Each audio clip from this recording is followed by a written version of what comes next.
سلام بیننده های ارجمند و گرامی، برنامه نوبتی دیدگاه را از شبکه یکم تلویزیون تاجیکستان آغاز میکنیم.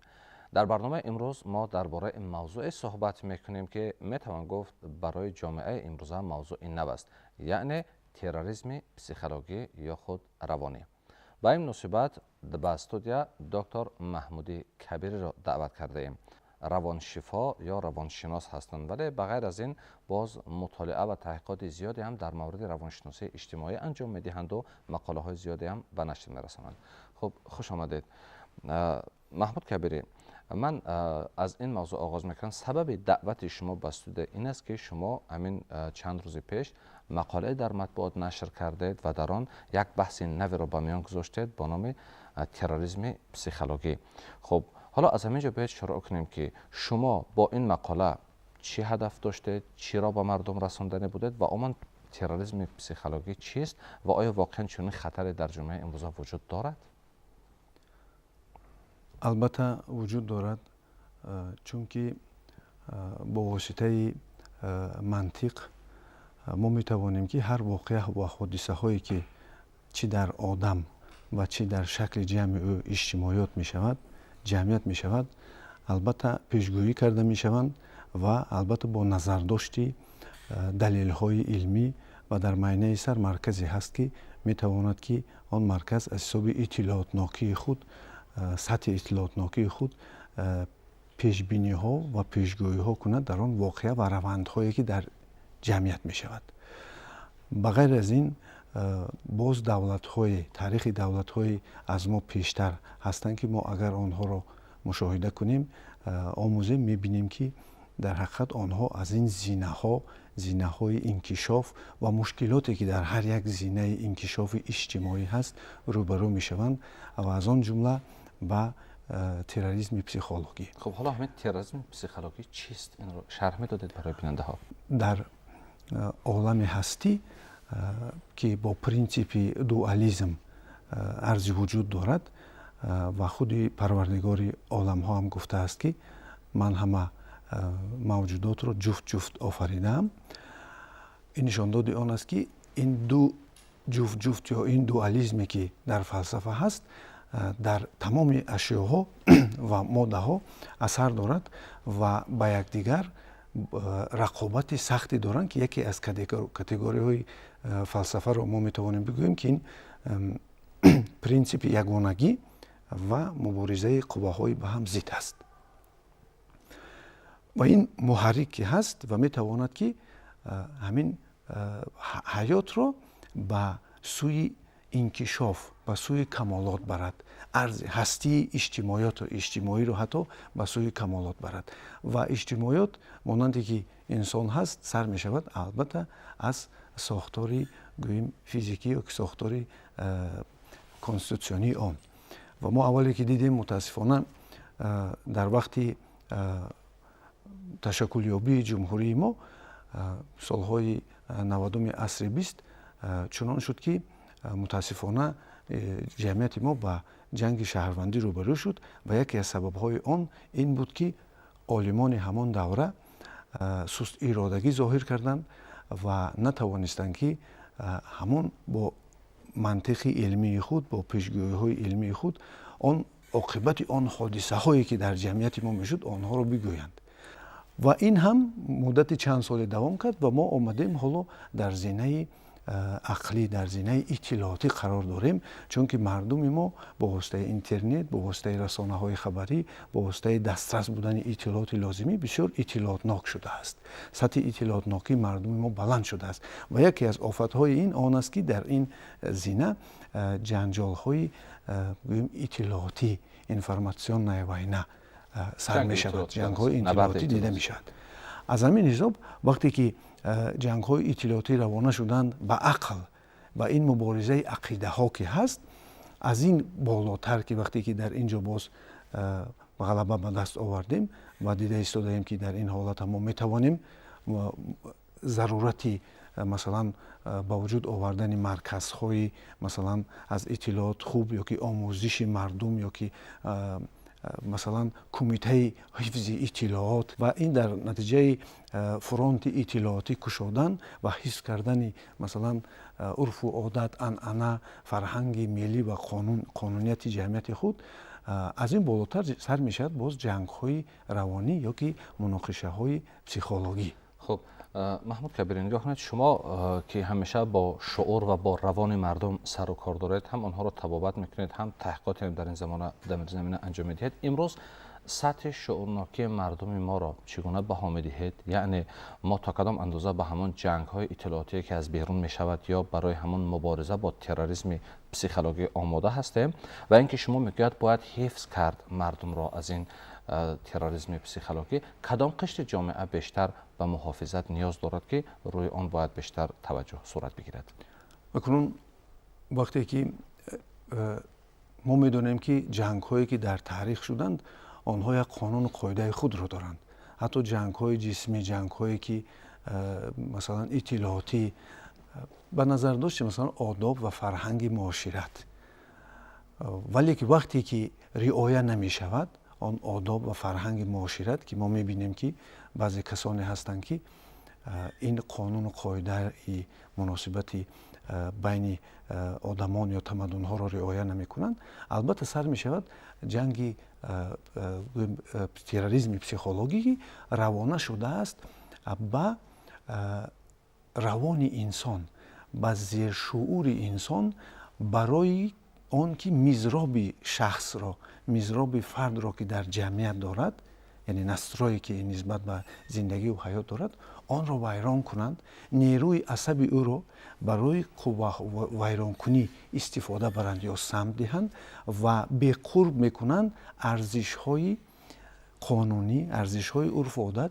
و فرهنگ و ملی مثلا جمعیت را. وقتی که چونین که می شود تصور کنید که آدمان در جمعیت ما هستند که کیها آنها ارزش های حیاتی خود را می دانند. مثلا حالا که در جمعیت ما امنیت است، این ارزشی ملی هست و فرهنگ معاشرتی هست که ما حتی که در حالتهای رقابت سخت هم بیاییم آن را از دست نمیدهیم.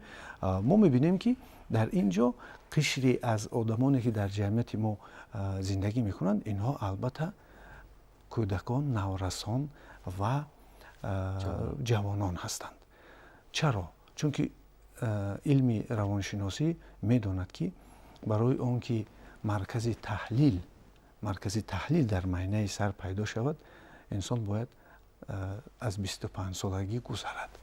تا این وقت هر اطلاعاتی که به معینه سر وارد می شود متاسفانه تحلیل درست و عمیق نمی شود و برای همین آنها، این کودکان، نورسان و جوانان می توانند که این عقیده را بگیرند و آن را همچون یک واسطه طرز حیات خود استفاده برند. برای همین این قشر آدمان را محافظت سخت لازم است، چون که آنها می توانند که با این چیزهایی که با عقیده هایی که به مردم ما بیگانه داده شوند. و طرف دیگر کسانی هستند که در زندگی با مشکلات سخت گرفتار شدند از سبب نداشتن اطلاعات یا نیافتن جای خود در جمعیت یا اینکه برار نگرفتن کارشان. در اینجا هم یک قوای منفی در عصب آنها پیدا می شود که آنها برای آن که این قوای منفی خود را صرف کنند، آنها عقیده های را می گیرند و ضدی که روانه شدند با ضدی طرز حیاتی که اجتماعیاتی که مردم میبرند برای ویران کردن آن. و البته باز کسانی هستند که می توانند عقیده های بیگانه را بگیرند که اگر خودشان عقیده نداشته باشند در زندگی. خب حالا همین چیزهایی که شما ذکر کردید، این همین خطرهای روانی که به جامعه تهدید میکنند، خب اکنون میشود که اینها رو در مثالهای مشخص امروزی بیان نمایید که این خطرها کدام هایند و از این خطرها چگونه ما همان قشر آسیب پذیر را که شما گفتید جوانانند آنها را باید حمایت کنیم؟ در ملاقات خود پرزیدنت کشور با جوانان و روحانیان کشورمان از جنگ اطلاعاتی انفرماسیونی درک داد و این استراتژی بود که اکنون عالمان تاکتیک واسطه به دست آوردن آن را کارکرد کردنشان لازم است. و البته یکی از مکانیزم هایی که کودکان را با آغوش خود میگیرد و محافظت اطلاعاتی میکند، این البته سر میشود از باغچه. باغچه نه تنها تربیه هست که رفتار کودک را معین میکند، بلکه باز محافظت هم هست و برای همین این اینفراستراکچور رو به قوت کردن لازم است.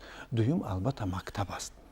وقتی که مکتب نه تنها برای آشنا کردن کودک به علم ها، به قانون و قاعده هایی که در جمعیت و طبیعت هستند، بلکه باز مکتب عبارت از آن است که شعور کودک را محافظت میکند از اطلاعات های مثلا بیگانه یا نادرکار به شعور او. مثلا اگر اطلاعات بلند باشد، با قوت باشد، میتواند که وزمینی برای روان یا عقل طلبه کند.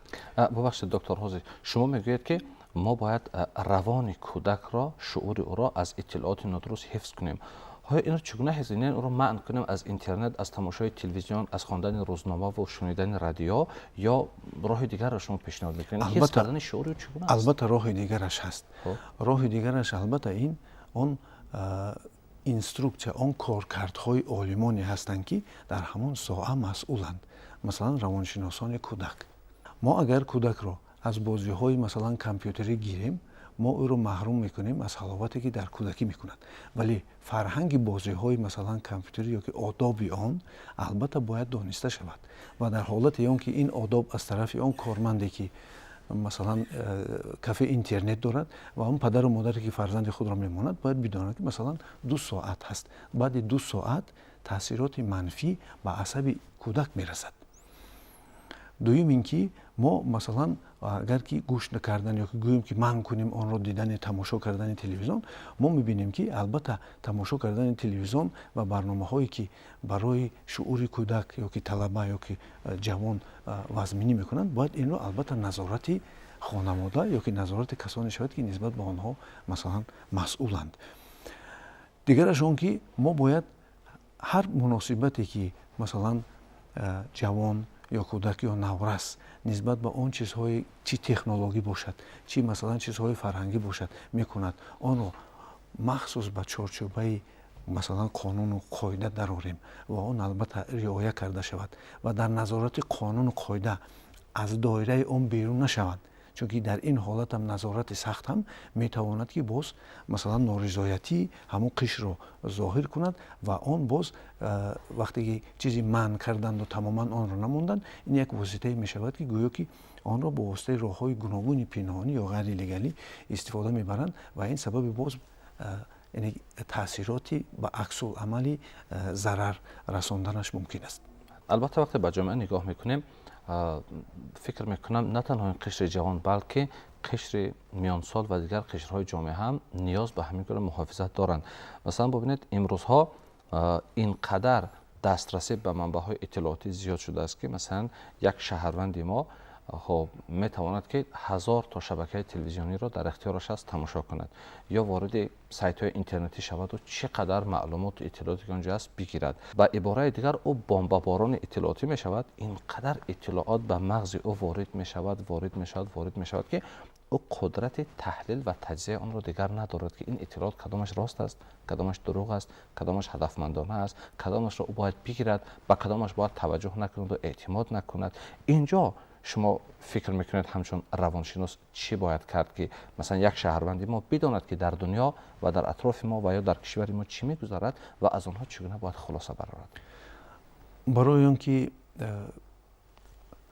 انسان اطلاعات را مانند غذا بفهمد که کدامش فایده آور است، چون که مثلا معرفت غذاخوری هست و معرفت البته اطلاعات گرفتن است. برای این البته وقت در کار است تا مردم بدانند که مثلا عمل، حرکت، مقصدهایی که آنها دارند برای رسیدن به آن مقصد و آن کارها اطلاعات لازم است. و وقتی که اطلاعات لازم است، آدم وقتی که میداند و در زندگی مقصد و عقیده دارد، البته جویای چنین اطلاعات است. ما میتوانیم که همه وقت اطلاعات لازمی را چی از رسانه ها چی از مثلا اینترنت بگیریم و دائم کسب خود را ما سیر کنیم. در حالت ناسیر نگاه داشتن کسب، آن کسب در عمل میتواند که خطا کند و البته تمامی آن فعالیت و کارهایی که تلویزیون ها و воситаҳои ахбори умум ки аз хориҷа чӣ ба воситаи интернет чӣ ба воситаи дигар мерасад ба мардум мо албатта ғаразҳои худро доранд. барои он ки мо дурусттар фаҳмем мо метавонем бигӯем ки масалан ҳатто дар филмҳое ки тамошо мекунанд дар он талқин нест ба чизе. ман мисол оварда метавонам. масалан агар мо филми бисёр бақуввати Титаникро тамошо кунем, мо мебинем ки касе ки нақши асосиро мебозад ҳангоми вохӯрдан бо одамони доро нишон медиҳад дар филм ки ҳамроҳ нишастан бо одамони доро бисёр дилгиркунанда аст. ва вақте ки он кас ҳамроҳи он духтар ба зерошиёни ҳамон киштӣ меравад, вақте ки ба зерошиёни киштӣ меравад ва дар он ҷо одамони гӯем ки оддӣ ё ки одамони гӯем камбизоат зиндагӣ мекунанд ва дар он ҷо мусиқа ва рақсу суруд ва нӯшидани машруботҳои зиёду гӯем ки як халоватҳое ки аз доираи масалан ақл берун мешавад, ин зершуурона инсонро талқин мекунад ки камбизоату камбағал будан хубтар аст аз он ки инсон масалан бой бошад ки дороиро бинед чӣ қадар дилгиркунанда аст. то чаро чунро мехоҳанд талқин кунанд? бо ин чӣ мехоҳанд? бо ин мехоҳанд ки масалан маълум аст ки вақте ки дар рӯи олам ресурсҳо яъне ки он захираҳое ҳаст ки чӣ захираҳои гӯем дар табиӣ, чӣ захираҳои ақлӣ, чӣ захираҳои масалан ҷисмӣ ё ки қудрати масалан ҷисмӣ, ақлӣ ва ҳоказое ки халқҳои гуногуну давлатҳои гуногун доранд, барои масалан истифодаи мақсадҳои худ истифода бурдан дар ҷаҳон масалан байни тамаддуни ғарбу шарқ ин чиз дида мешавад. ва барои он ки осон биафтад гирифтани он чиз, одамро бояд беақида кард ва онро бемақсад ва дар ҳолати иттилоотнокии кам нигоҳ доштан зарур аст. албатта ҳар як инсон талабот дорад. чӣ талаботҳои масалан ҷисмӣ дорад, чӣ талаботҳои эҳсосӣ, чӣ талаботҳои ақлӣ, равонӣ, иҷтимоӣ ва талаботҳои табиию маънавӣ дорад. ва барои он ки инсонро масалан дар як ҳолат қарор дод, бояд доим онҳо иттилоотеро бо ӯ медиҳанд ки масалан як муносибати масалан барое ки ҷавононро аз омӯзишу касбу аз дигар чизҳо масалан манъ кунанд, онҳоро дар муносибатҳои ҷинсӣ талқин мекунанд. чунки гӯё ки ҳаловати инсон як худи ҳамон чи аст, як муносибати ҷинсӣ аст. ё ин ки гӯш кардани мусиқаҳои гуногуне ки майнаи сарро дар як ҳолати эҳсосӣ қарор медиҳанд, яъне як ҳолати назме ки инсон аз фикр кардан мемонад. ва албатта дар ин ҳолат дар баробари он ки масалан чунин расонаҳо ки мешаанд аз хориҷа, ягона роҳи аз ин халос будан ин фақат иттилоот аст. дар баробари иттилооти бегона мо бояд иттилооти худро пешниҳод кунем. албатта барои муборизаи ақлҳо ва шуурҳо мо бояд фронти иттилоотӣ ё ин ки иттилооти равонӣ кушоем. чунки аз ин боз сахттараш ҳаст ки дар оянда таъсиротҳои қувваҳои электромагнитӣ ҳаст ки метавонанд шахсиятҳои ҷомеаро таъсирот расонда онҳоро ақидаву фикрашонро ҳатто иваз кунанд. касе ки ин ду чизро риоя мекунад, ростиро гӯё ҳимоя мекунад, ҳақиқатро ҳимоя мекунад ва метавонад ғалаба кунад.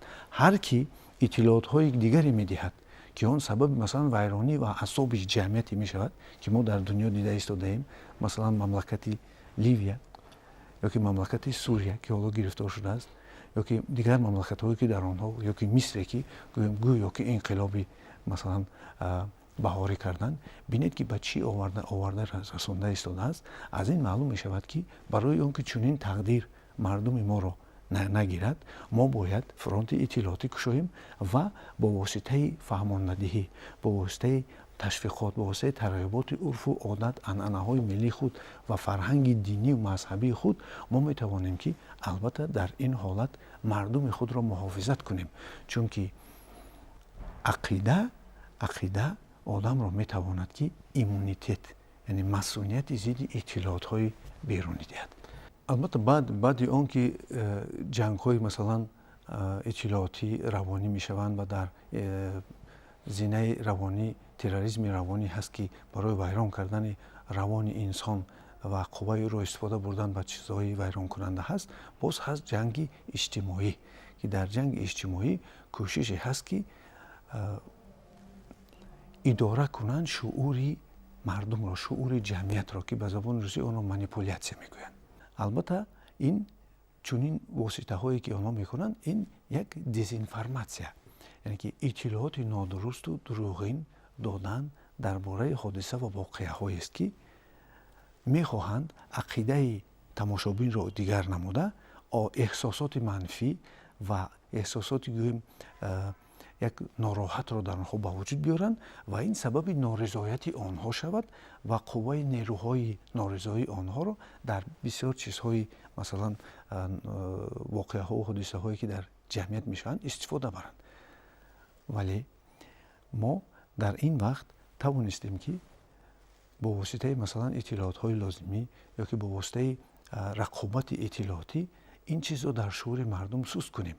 барои чӣ? барои мо намехоҳем ки он таърихи он воқеа ҳодисаҳое ки дар давлатҳои дигар шуда истодааст ва масалан дар Сурия як шаҳри обод нест, ки чунин шуданд, ки мо намехоҳем. албатта ҳар як инсоне ки тафаккур дораду фикр мекунад, албатта аз ин ҳис мекунад ва дар ҳолати масалан дуруст ба роҳ мондан ва дар ҳолати дар баробари иттилооте ки ворид мешавад эми иттилоотӣ кардан ва иттилооти зидди он мондан, ин албатта чунин мешавад ки асароти таъсиротҳои иттилоотҳои дезинформатсионӣ дар шуури ҷамъият камтар мешавад. ташаккури зиёд. албатта мавзӯе ки шумо инҷо ба миён гузоштед тақрибан метавон гуфт мавзӯи навест, ки боз дар ин бора бояд дар оянда суҳбатҳо шавад ва бо ҷомеа кор шавад, то барои ҷомеа ошно шавад ин чиз, ки ҳамин чиз вуҷуд дорад, яъне терроризми психологӣ, ки аз ҳамон ҷанги иттилоотӣ бармеояд ва чӣ гуна бояд ҷомеа сафеду сиёҳро бишносаду зери таъсири ин гуна ҷангҳои иттилоотӣ қарор нагирад. хуб, бинандаҳои арҷуманд, ин барномаи дидгоҳ буд ва мо бо равоншифо ё равоншинос доктор Маҳмуди Кабирӣ дар бораи ҷангҳои иттилоотие ки имрӯз дар ҷаҳон вуҷуд доранд ва тарҳи наве ки ин кас ба миён гузоштаанд, яъне терроризми психологӣ ки бояд бо он муқобила карда шавад, суҳбат намудем. бор дигар ташаккур мекунам барои ҳузуратон дар барнома. инҷо барномаи дидгоҳро ба поён мебарем. саломат бошед.